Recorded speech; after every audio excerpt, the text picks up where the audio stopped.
अच्छा बेटा, हमने जो है वो पढ़ा था आर्ग्यूमेंट के बारे में लास्ट क्लास में। वो आप लोगों को थोड़ा बहुत याद होगा, आर्ग्यूमेंट क्या होती है और किस तरीके से होती है। आर्ग्यूमेंट की हमने टाइप भी पढ़ी थी, डिडक्टिव और इंडक्टिव। आज बेटा हम डिडक्टिव और इंडक्टिव जो है वो रीजनिंग के बारे में पढ़ेंगे। रीजन क्या होता है बेटा। लॉजिक के बारे में हमने पढ़ा था कि लॉजिक क्या होती है, स्टडी ऑफ रीजनिंग। कि हम रीजनिंग के बारे में जब ये पढ़ते हैं कि प्रिंसिपल क्या है इसके और इसके मेथड क्या है, तो बेटा उसको फिर हम लॉजिकली अप्लाई कर रहे होते हैं। बेटा डिटेक्टिव की बात करूं तो बेटा डिटेक्टिव बहुत ही ज्यादा, मैं इसको बेसिक और कहते हैं कि आम एग्जांपल से मैं स्टार्ट करता हूं। बेटा डिटेक्ट का मतलब होता है निकालना। डिटेक्ट, डिटेक्टिव निकला है वर्ड डिटेक्ट से, कि आप कोई चीज ड्राइव कर रहे हैं, आप कोई चीज निकाल रहे हैं। एक जनरलाइज सिनेरियो है, उसमें से कोई चीज निकालना, ये कहलाता है डिटेक्ट। लेट सपोज मैंने आपको पूरी की पूरी, मैंने आपको वो केस स्टडी दे दी। केस स्टडी दी मैंने आपको नोकिया कंपनी की, या मैंने आपको दी केएफसी की, केंटकी फ्राइड चिकन की। वो मैंने केस स्टडी दी और पूरी मैंने आपको 2 पेज की केस स्टडी में उसका ब्रीफ डिस्क्रिप्शन दे दिया। और मैंने आपसे कहा बेटा इसके अंदर से ना समरी बनाओ। समरी आप कैसे बनाओगे, आप डिटेक्ट करोगे उसके अंदर से अहम इंफॉर्मेशन कि वो मैकडोनल्ड या जो केएफसी है, या जो भी मैंने नोकिया के बारे में आपको केस स्टडी दी, उसका ओनर कौन था और स्टार्ट कब हुई, किस तरीके से उसने डिफिकल्टीज फेस की और किस तरीके से वो जो है आज अपने इस मकाम तक पहुंची हुई। आप डिटेक्ट कर रहे हो, आप अहम इंफॉर्मेशन उसमें से निकालोगे समरी बना के। अब बेटा डिटेक्टिव रीजनिंग भी ये आ रही है कि हम एक जनरलाइज सिनेरियो में से एक स्पेसिफिक सिनेरियो की तरफ जाते हैं। इसको मैं मिसाल की तरफ देता हूँ। बेटा एक जनरल सिनेरियो ये है कि जो बच्चे पढ़ते नहीं हैं उनकी सीजीपीए खराब आती है। एक मिसाल, एक जनरल सिनेरियो है, ये मैं आप लोगों के लिए नहीं कह रहा, आप लोग माइंड मत कीजिएगा। जो बच्चे पढ़ते नहीं है उनकी उनकी सीजीपीए खराब हो जाती है, ठीक है। या फिर जो बिल्कुल नहीं पढ़ते वो फेल हो जाते हैं बच्चे पेपर में। अब जो बच्चा, एक स्टूडेंट है उसका नाम है ए, वो ए जो है वो पढ़ता नहीं है, तो इसका मतलब क्या है, मोस्ट प्रोबेबिलिटी चांसेस हैं कि वो या तो उसकी सीजीपीए खराब हो जाएगी, या अगर बिल्कुल नहीं पढ़ता तो वो एफ आ जाएगा। इसकी मैं एक और मिसाल एग्जांपल देकर समझाने की कोशिश करता हूँ। बेटा जो भी एक बिल्डिंग है उसके 10 फ्लोर है, जो भी इंसान 10 फ्लोर से जंप करता है उसको इंजरीज आती हैं। जाहिर सी बात है, 10 फ्लोर है बिल्डिंग का, 10वां फ्लोर है, उससे आप अगर जंप कर रहे हैं तो आपको इंजरीज तो होंगी, फ्रैक्चर भी होंगे।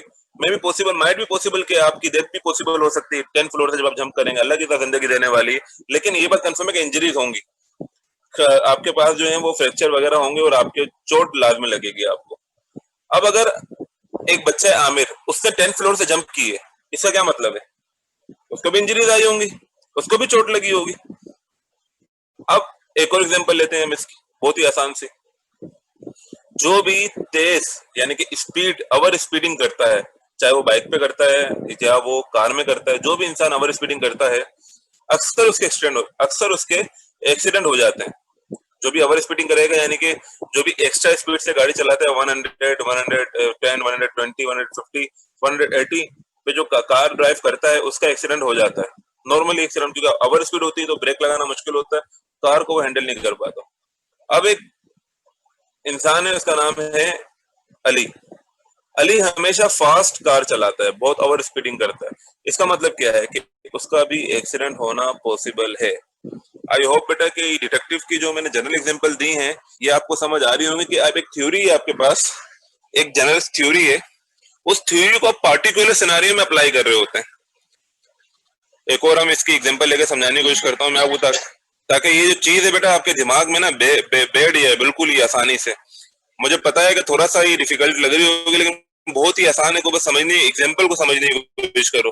बेटा एक बच्चा है, बेटा जो बच्चा ज्यादा स्टडी करता है उसके अच्छे नंबर आते हैं। ये एक जनरल सिनेरियो ऐसा ही है। जो बच्चा भी ज्यादा स्टडी करता है यानी कि स्टडीज को, बुक्स को, क्लास को प्रॉपर टाइम देता है, बुक्स को प्रॉपर टाइम देता है, प्रेजेंटेशन वगैरह, असाइनमेंट वगैरह सब कुछ करता है, उसके अच्छे नंबर आते हैं, अच्छी सीजीपीए आती है। ये एक जनरल सिनेरियो है।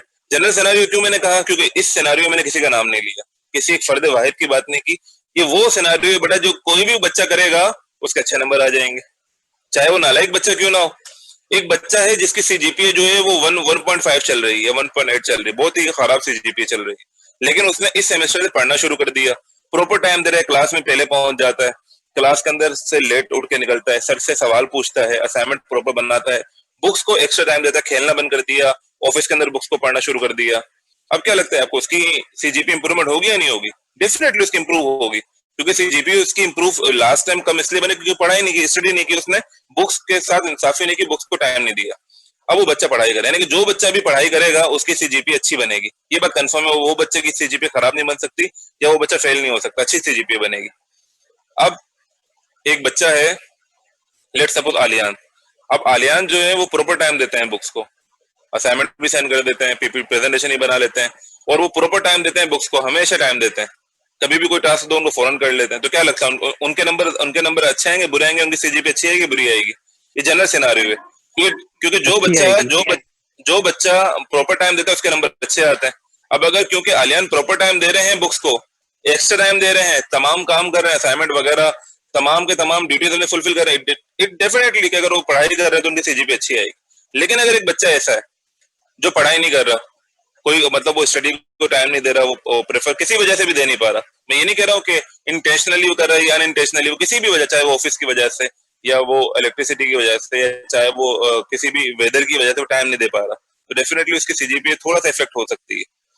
तो बेटा ये एक जनरल सिनारियो है कि आप एक जनरल सिनारियो लेते हो और उस जनरल सिनारियो में से आप एक स्पेसिफिक बच्चे के लिए एग्जाम्पल निकालते हो। इसकी मैं एक और लास्ट एग्जांपल देता हूँ, फिर हम चलते हैं डेफिनेशन की तरफ कि डेफिनेशन क्या कह रही है हमें। ये हमें बुक के अंदर, आपकी जो बुक है इंट्रोडक्शन टू लॉजिक, उसके अंदर इरविंग कॉपी जो आपका राइटर है उसने क्या डेफिनेशन दी उसकी बात करते हैं। पहले मैं एक और एग्जांपल, लास्ट एग्जांपल देके आपको बहुत ही आसान अल्फाज में समझा दूं कि कॉन्सेप्ट दे दूं कि होता क्या है ये। बेटा जो भी जो इंसान रात को जागता है उसकी आईसाइट वीक हो जाती है। ये अक्सर मिसाल देते हैं कि डार्क सर्कल आ जाएंगे, घर वाले बड़े बुजुर्ग जो होते हैं वो अक्सर मिसाल देते हैं, बेटा जल्दी सो जाओ वरना आंखों के नीचे हल्के आ जाएंगे, डार्क सर्कल जिन्हें हम कहते हैं, या आपकी आई साइड वीक हो जाएगी अगर आप ज्यादा मोबाइल यूज करोगे तो। आपकी आई साइड वीक हो जाएगी अगर आप ज्यादा मोबाइल यूज करोगे। ये भी सुना होगा, टीवी कम देखो बेटा, टीवी कम, मोबाइल कम इस्तेमाल करो, आई साइड वीक हो जाएगी। ये मिसालें देते हैं घर वाले हमारे, तो बेटा इससे ये चीज हो जाती है। या अक्सर मिसाल देते हैं घर वाले के बेटा अगर फीवर है आपको या आपको फ्लू है तो आप ठंडी चीजें नहीं खाओ। ये देखा होगा आपने, अक्सर डॉक्टर भी कहते हैं, घर वाले भी, बड़े बुजुर्ग जो होते हैं ना वो हमें जो है मिसाल देते हैं कि बेटा अगर फ्लू है फीवर है तो बेटा आप ठंडी चीजें मत खाओ, इससे जुकाम जो है फ्लू जो है वो और ज्यादा हो सकता है, फीवर और ज्यादा हो सकता है। ये सुना, डाइट करना शुरू कर देते हैं हम। बल्कि अच्छा हम एग्जाम्पल पे दोबारा आते हैं कि जो भी रात को जागता है उसकी आई साइड वीक हो जाती है।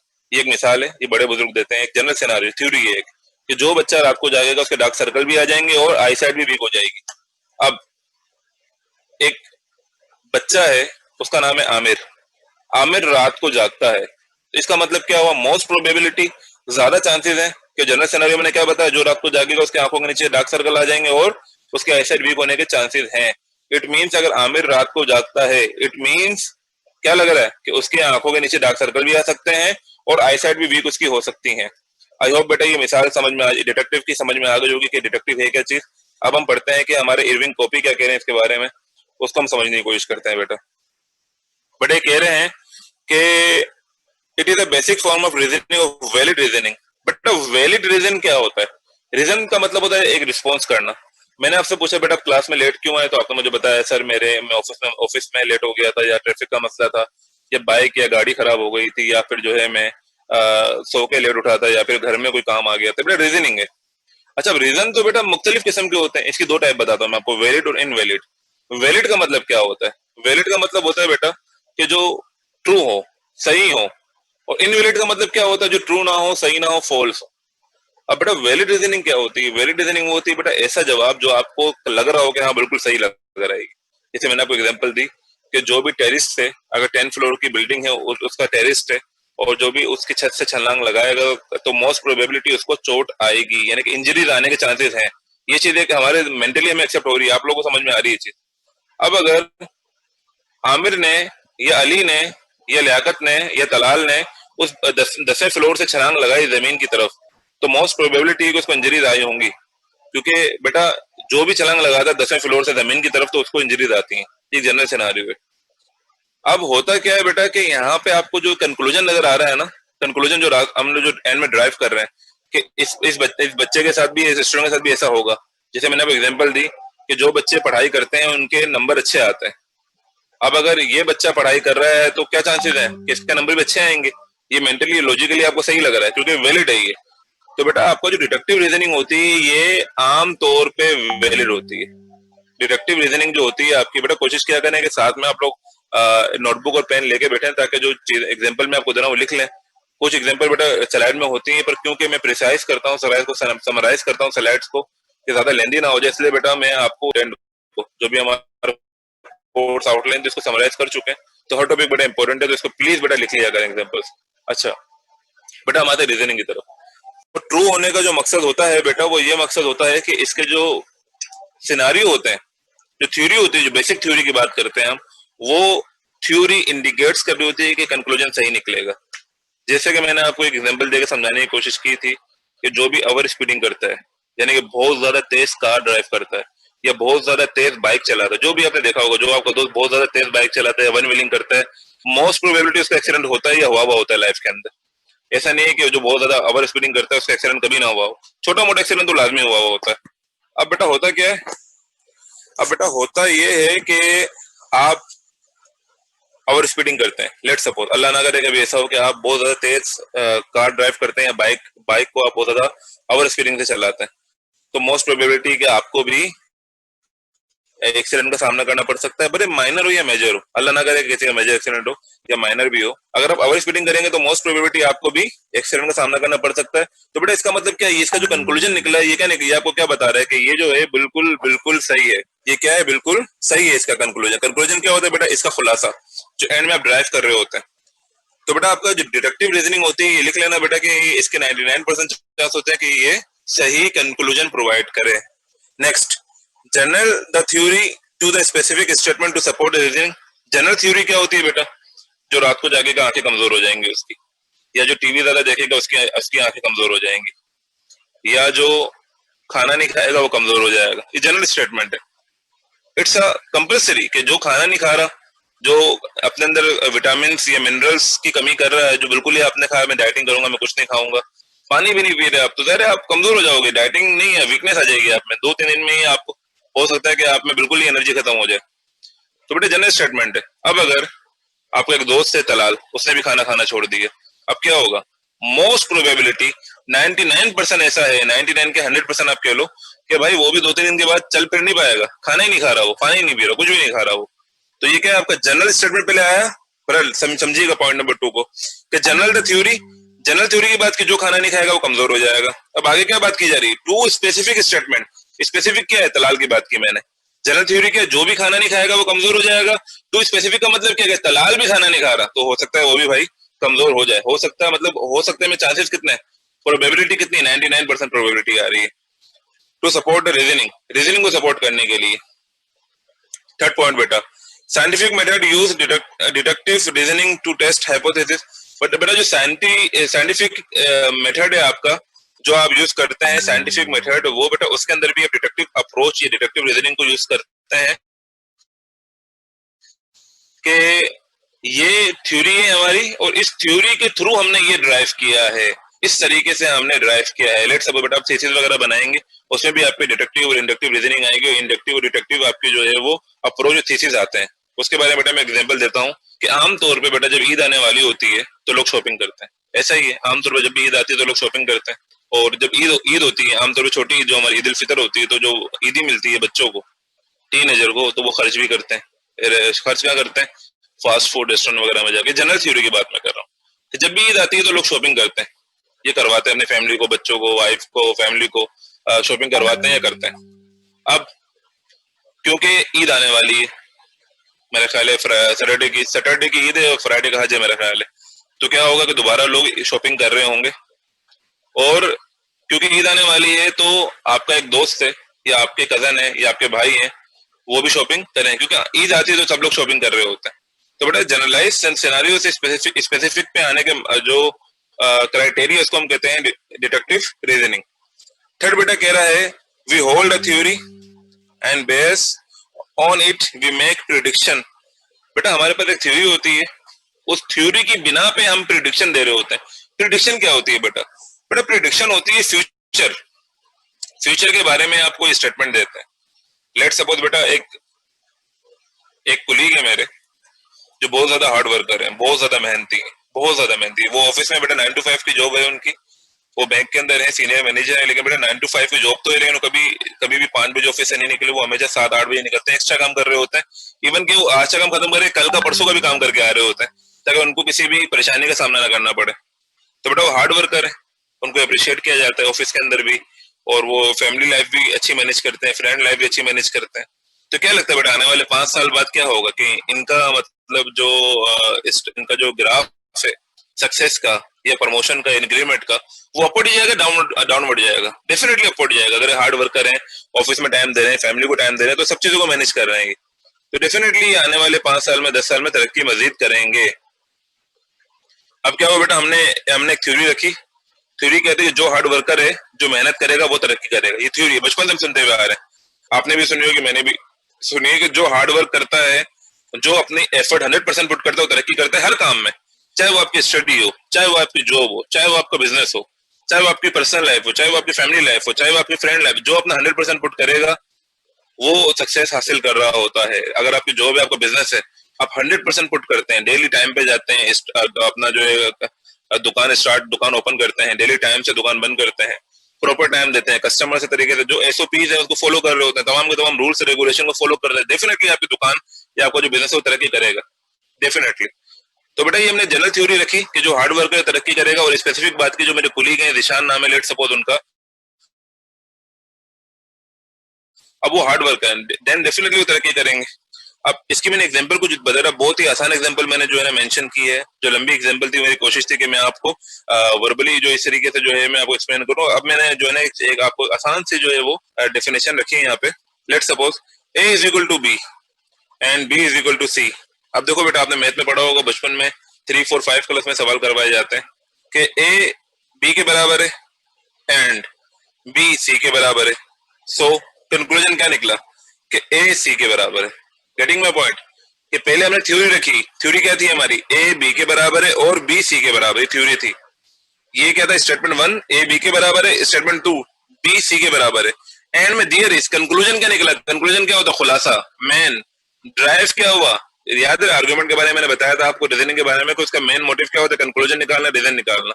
एंड में रीजन क्या निकला, ए बराबर है सी के। बल्कि इससे भी आसान एग्जांपल देते हैं बेटा, next. Every man will be die after specific time. हर हर मैन हर मर्द मर जाएगा स्पेसिफिक टाइम के बाद। Every man will be die after specific time. हर बंदा मर जाएगा या हर मर्द मर जाएगा एक मखसूस टाइम के बाद। ये बात कंफर्म है, बीइंग एज अ मुस्लिम हमारा अकीदा भी है कि कुछ टाइम के बाद हम मरना है। हर जानदार को जो है वो मौत का मजा चखना है बेटा। कोई भी इंसान जो है ना वो इमोर्टल नहीं है। इमोर्टल कहते हैं बेटा वो जो लाफानी है, हमेशा रहने वाली ज़ात सिर्फ अल्लाह ताला की। जो इंसान दुनिया में आया है वो उसको एक ना एक दिन जाना है, बट सबका टाइम डिफरेंट है। कोई 50 साल तक, कोई 40 साल तक, कोई 20, कोई 25, कोई 100 साल तक, कोई 150, मतलब अल्लाह ताला की ज़ात ने जितना टाइम रखा है। ये बात कंफर्म हो गई कि एक जनरल थ्योरी है, every man will be die after some specific time. अब यहाँ पे क्या लिखा हुआ है, Aamir is a man. Aamir एक मर्द है, एक इंसान है। That that is why he will die too. क्योंकि हर मर्द को या हर इंसान को कुछ स्पेसिफिक टाइम के बाद मरना है। और आमिर एक इंसान है और एक मर्द है या एक इंसान है, इसीलिए वो भी कुछ टाइम के बाद मर जाएगा। ये क्या थी, डिडक्टिव रीजनिंग। आई होप बेटा डिडक्टिव रीजनिंग क्लियर हो गई होगी बेटा। इस हवाले से कोई मसला, कोई सवाल? आगे चले, इंडक्टिव पढ़े बेटा। इंडक्टिव जो रीजनिंग है वो इसका वाइस वर्सा है। वाइस वर्सा क्या होता है बेटा? बेटा वाइस वर्सा होता है अपोजिट, उलट। बिल्कुल बेटा चेंज है, बिल्कुल चेंज है बेटा इसका। जो आपने डिडक्टिव पढ़ी है अभी, इसका बिल्कुल चेंज है, अपोजिट है आपका इंडक्टिव। इंडक्टिव क्या कह रहा है बेटा? इंडक्टिव थ्योरी बेटा होती ये है कि आप स्पेसिफिक से जनरल की तरफ जाते हैं। स्पेसिफिक से जनरल की तरफ कैसे जाते हैं? लेट सपोज आपने बड़ी एग्जांपल सुनी होगी, मैं आपको बहुत ही जनरल सी और आम सी एग्जांपल देता हूँ तो सुनी होगी कि लेट सपोज बेटा आपके खानदान में कोई एक ऐसा इंसान है या एक ऐसा कामयाब शख्स है, हर सबके खानदान में आमतौर पे होता है। आपके खानदान के अंदर लेट सपोज है कि अली भाई। अली भाई आपके टेली कम्युनिकेशन इंजीनियर है, उन्होंने एनईटी से इंजीनियरिंग की है, और वो अब माशाल्लाह कनाडा में सेटल है या ऑस्ट्रेलिया में सेटल है और अच्छी कंपनी में अच्छे पैसे कमा रहे हैं और अपनी फैमिली को अच्छी लाइफ दी हुई है उन्होंने। अब आप में से काफी लोगों ने ये ताने सुने होंगे, बेटा तुम भी अली भाई की तरह मेहनत करो ताकि अली भाई की तरह कामयाब हो सको। आप लोगों ने अक्सर सुने होंगे, या आप सबने नहीं तो किसी ना किसी कुछ बच्चों ने सुने ही होंगे लाजमी, कि बेटा मेहनत करोगे तो अपने अली भाई की तरह बनोगे, दिशान भाई की तरह, कोई भी नाम जो होता है खानदान में कामयाब इंसान हर सबके खानदान में कोई ना कोई कामयाब एक बंदा तो लाजमी निकल आता है, खाला फूफी मामू चाचा का बेटा, कि भाई उनकी तरह बनना है, आपने उनकी तरह बनना है। और हमेशा आपका कंपेरिजन होता रहता है कि भाई आप भी जो है वो इंजीनियरिंग करना पड़े हो कि एनईटी जाना, कामयाब टेलीकम्युनिकेशन इंजीनियर बनना और उनकी तरह कनाडा जाके सेटल हो जाना। अब ये मिसाल आपको क्यों दी जाती है? ये मिसाल आपको इसलिए दी जाती है क्योंकि अली भाई कामयाब है। ये क्या है? ये जनरल एग्जांपल है या आपकी जो है वो स्पेसिफिक है? क्योंकि अली की बात की जा रही है ना, अली कामयाब है, यानी कि अली भाई ने इंजीनियरिंग की, टेलीकम्युनिकेशन की, कहाँ से? एनईटी से। एनईटी से उन्होंने टेलीकम्युनिकेशन इंजीनियरिंग पढ़ी और आज वो कनाडा में बैठे हुए सेटल हैं, अच्छी जॉब कर रहे हैं। ये स्पेसिफिक बात की जा रही, जनरल बात नहीं की जा रही। जनरल बात कैसे की जाएगी कि जो भी इंजीनियर होता है वो कामयाब होता है? खैर ऐसा नहीं, जनरल बात अगर आप जनरल बात तो ऐसे की जाएगी, लेकिन स्पेसिफिक बात कैसे की जाएगी कि आपके जो अली भाई है वो इंजीनियर है और वो कामयाब है? ये स्पेसिफिक बात की जा रही है। अब पहले बात क्या की गई कि अली भाई इंजीनियर है और वो कामयाब है, दूसरी बात क्या की जा रही है कि जो इंजीनियर बनेगा वो कामयाब हो जाता है, इससे तुम भी इंजीनियरिंग कर लो। अब यहाँ पे बात ये आ रही है बेटा कि आपने स्पेसिफिक से जनरल की तरफ जाना है, समझ रहे हैं? अपोजिट, वाइस वाइस वर्सा, कि आपने डिटेक्टिव में आपने क्या कर रहे थे? जनरल थ्योरी है आपकी, जनरल थ्योरी से आप जा रहे कहां पर है? स्पेसिफिक की तरफ। लेकिन आपने इंडक्टिव में क्या करना है? आपके इंडक्टिव के अंदर क्या हो रहा है कि आप स्पेसिफिक से जा रहे हैं जनरल की तरफ। क्या आपको एग्जांपल दी गई? अब मैंने जो एग्जांपल दी थी आपको उसी को मैं रिवर्स करके वाइस वर्सा करके समझाने की कोशिश करता हूँ कि आमिर की आई साइड वीक है। आमिर की आई साइड वीक है, क्यों वीक है? क्योंकि वो रात को जो है वो बैठ के गेम खेलता है।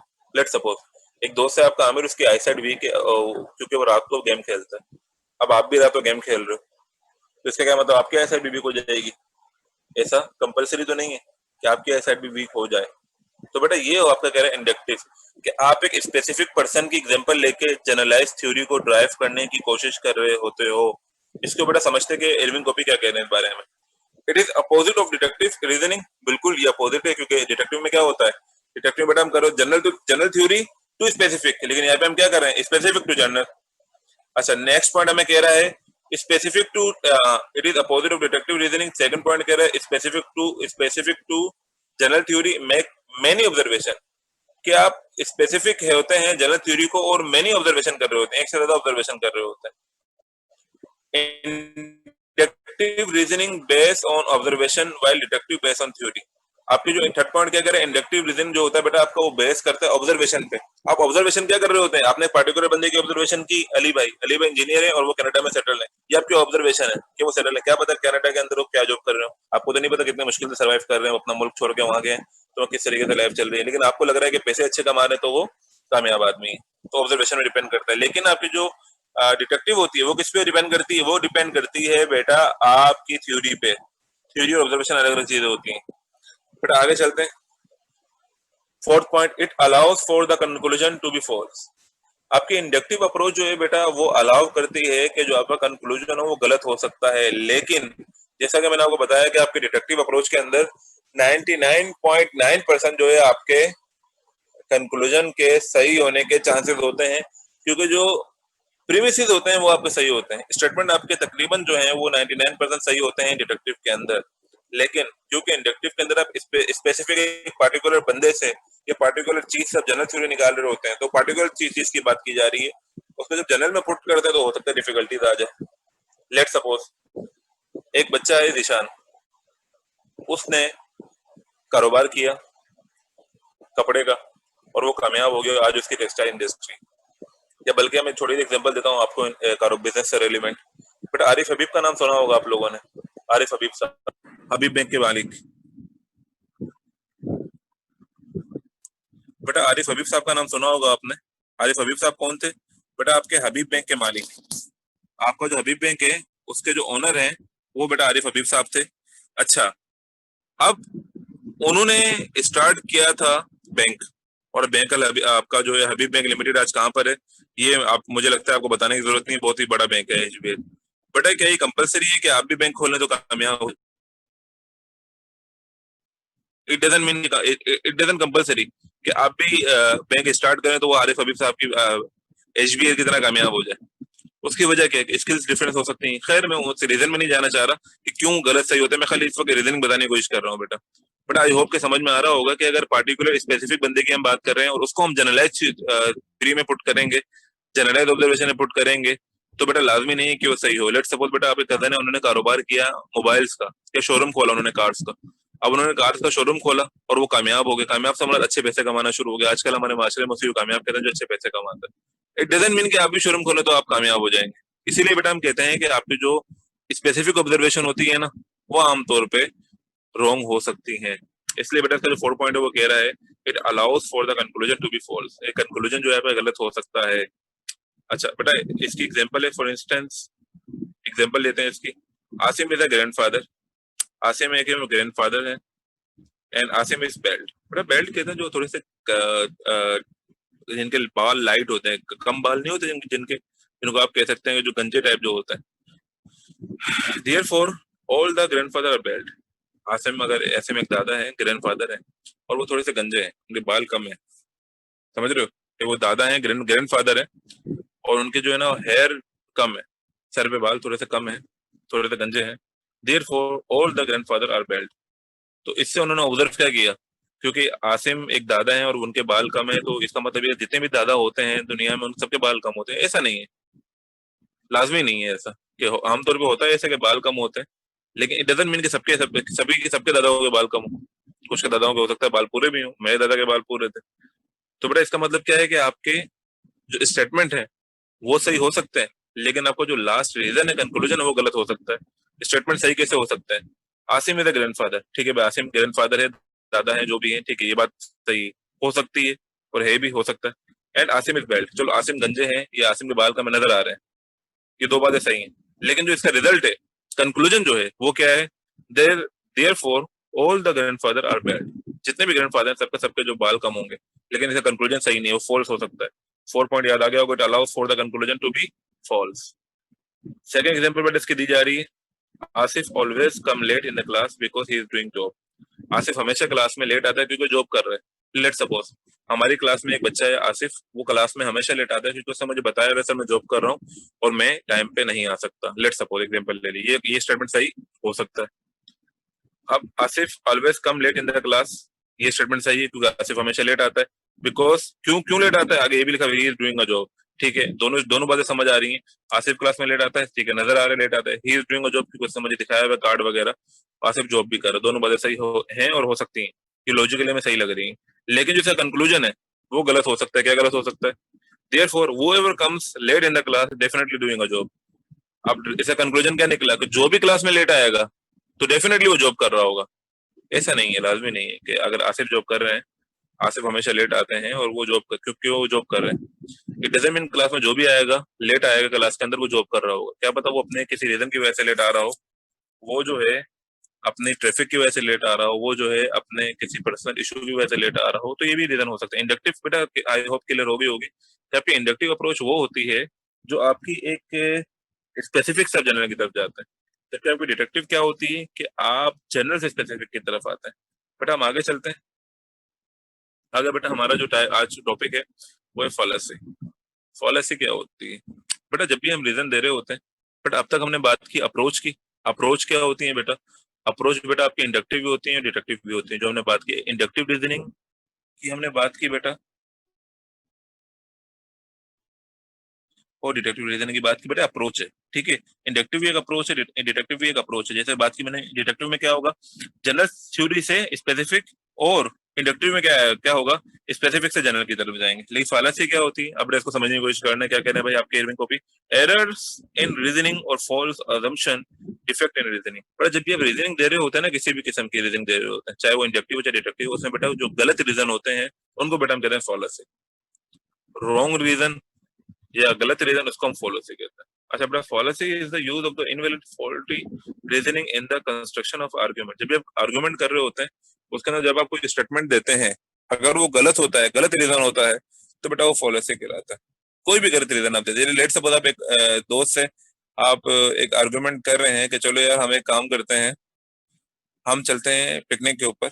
आपके दोस्त ने कहा कि हम चलते हैं वाटर पार्क, आपने कहा नहीं हम वाटर पार्क नहीं जाएंगे, हम लोग जो जाएंगे सी साइड पे जाएंगे। अब आपकी आर्गुमेंट चली नहीं, सी साइड या वाटर पार्क, सी साइड या वाटर पार्क। अब वहां पे आपने एक फेक रीजन दे दिया कि नहीं यार, वाटर पार्क के अंदर तो समंदर के वाटर पार्क के अंदर तो यार जो है ना जाना बेकार है, क्योंकि उसके वहां तो स्नेक होते हैं। अब ये एक ऐसा रीजन है जो समझ नहीं आ रहा कि वाटर पार्क में स्नेक, स्नेक तो भाई मतलब हो सकता है समंदर में भी हो सकता है।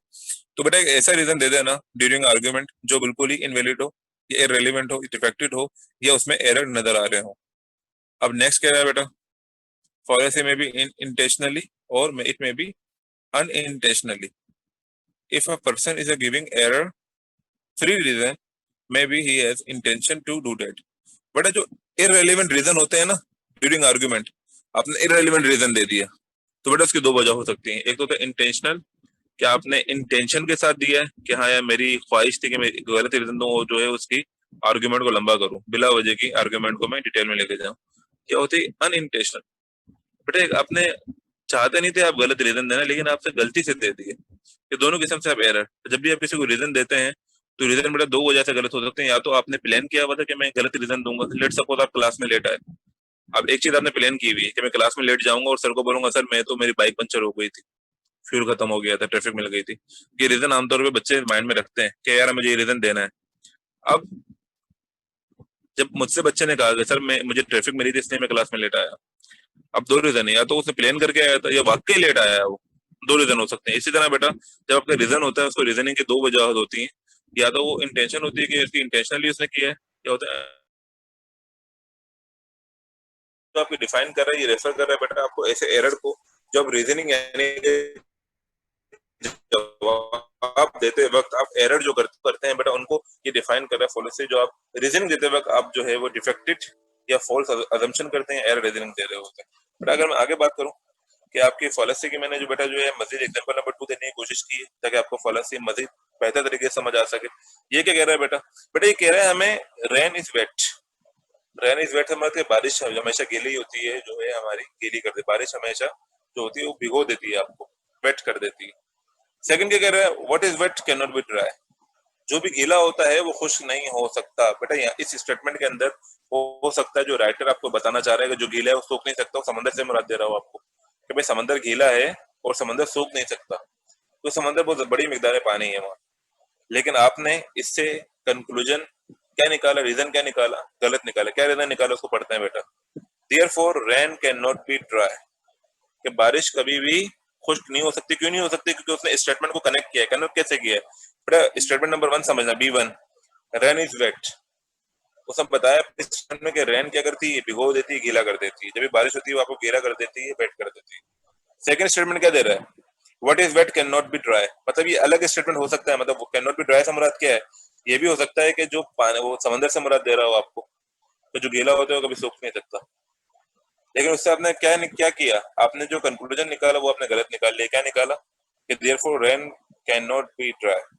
एक और example last but not least, इसको बड़ा समझाने की कोशिश में करता हूँ आप लोगों को, फालसी को। अ मशीन इज लाइट, एक मशीन है वो लाइट। अच्छा बेटा लाइट से मुराद यहाँ पे वेट की बात की जा रही है कि कम वेट की, लेकिन जो नेक्स्ट स्टेटमेंट है उसको पढ़िएगा, what is light can not be dark. अब जो सेकंड स्टेटमेंट में लाइट की बात की जा रही है वो किसकी बात की जा रही है, रोशनी की। तो जो रोशन होता है वो डार्क नहीं हो सकता। आप बेटा प्लीज माइक ऑफ कर दो, बड़ा समझने की कोशिश करना। बेटा पहले जो सेंटेंस है वहां पे जो यूज किया जा रहा है बेटा, वहां क्या यूज किया जा रहा है आपका कि आपकी जो मशीन है वो लाइट है। लाइट से क्या मुराद है, यहाँ पे कम वेट की बात की जा रही है। और जो सेकंड है बेटा वो क्या बात की जा रही है कि what is light can not be dark, कि जो रोशन होता है वो डार्क नहीं हो सकता। अब देखना है यहाँ से हमने कंक्लूजन क्या निकाला, कंक्लूजन निकाला हमने therefore a machine can not be dark, तो जो मशीन है वो डार्क नहीं हो सकती। यहाँ पे हमने गलत कंक्लूजन निकाल लिया। हालांकि हमें यहाँ पे फॉलोसी बेटा बेसिकली होते हैं आपके कि आपने एक तो प्लान किया हुआ हो, एक होता है अनप्लान। आमतौर पे ये होता है कि हम लॉजिक को समझ नहीं पा रहे होते हैं कि यहाँ पे जो मशीन के जो C1 यानी कि जो मशीन इस लाइट से मुराद है, यहाँ पे बात की जा रही है कम वेट वाली की। और जो सेकंड जो स्टेटमेंट है वहां बात की जा रही है लाइट से, वो रोशनी की बात की जा रही है। कि हम जब बात को समझे बिना रिस्पॉन्स करते हैं, रीजनिंग करते हैं या कंक्लूजन ड्राइव करते हैं, तो बेटा वो आमतौर पर फालसी का सामना करना पड़ता है हमें, क्योंकि वहाँ पे मीनिंग नहीं समझ पा रहे होते हैं कि दोनों लाइन का मतलब क्या है। बेटा फालसी को कंटिन्यू करते हैं। Types of fallacy, fallacies are the error or trick of reasoning. Fallacies क्या आपके रीजनिंग जवाबात देते वक्त जो आप गलतियां करते हैं, एरर करते हैं या ट्रिक जो होती है आपकी रीजनिंग में, वो कहलाती है fallacy. We define a fallacy an error or reasoning whether fallacy is an error or a trick, it is use the validity and soundness of any argument. But fallacy जो आप यूज करते हैं वो आपकी जो है वो साउंडनेस के लिए यूज करते हैं, वैलिडिटी के लिए यूज करते हैं कि भाई आपका जो रीजन है वो सही है गलत है। At the same time fallacious reasoning can damage the credibility of the speaker or writer and improper manipulate the emotion of the audience or reader। बेटा अगर आप कंटिन्यूअसली फॉलेसी यानी कि एरर करते रहेंगे, कंटिन्यूअसली गलती करते रहेंगे, लेट सपोज बेटा आप अगर ऑफिस के अंदर काम करते हैं, आपका एक कुलीग है जो हमेशा गलती करता है, क्या आप उस पर ट्रस्ट करेंगे? आप कभी उस पर ट्रस्ट नहीं करेंगे। यानी कि जो एरर करता है, जो बार बार रिपीटिंग एरर कर रहा होता है, एक तो बेटा ऐसा एरर होता है जो आपको नया टास्क दिया गया, नया काम दिया गया, उसमें आपने, मैंने आपको प्रोजेक्ट दिया, उसमें गलती की आपने, ठीक है, बात समझ में आती। लेकिन अगर एक ही गलती को रिपीट कर रहा है इंसान, तो इट मीन्स वो हैबिचुअल हो चुका है। तो बेटा ऐसे इंसान की क्रेडिबिलिटी नहीं रहती। अगर आप एक गैदरिंग में या आपका आपका दोस्त जो बार बार गलती करता है, या आप ऑफिस में जॉब करते हैं, आपका एक कुलीग है जो आपके साथ जॉब तो करता है लेकिन मिस्टेक्स बहुत करता है, बेटा प्लीज माइक बंद कर दें आप। तो बेटा आप जो है उसके ऊपर क्रेडिबिलिटी, क्रेडिबिलिटी क्या होती है? भरोसा, ट्रस्ट, आपको उस पर ट्रस्ट नहीं रहेगा। अब बेटा आगे हम, बेटा आप माइक बंद कर दें प्लीज अपना, ताकि आवाज मेरी आए, आपकी आवाज इंटरप्ट कर रही है प्लीज। बेटा यहाँ पे there are two main type of fallacies, formal fallacy और इनफॉर्मल फॉलेसीज। बेटा फॉर्मल फॉलेसीज के बारे में क्या बात की जा रही है कि most formal fallacies are error of logic, the conclusion does not really follow from the premises or statement.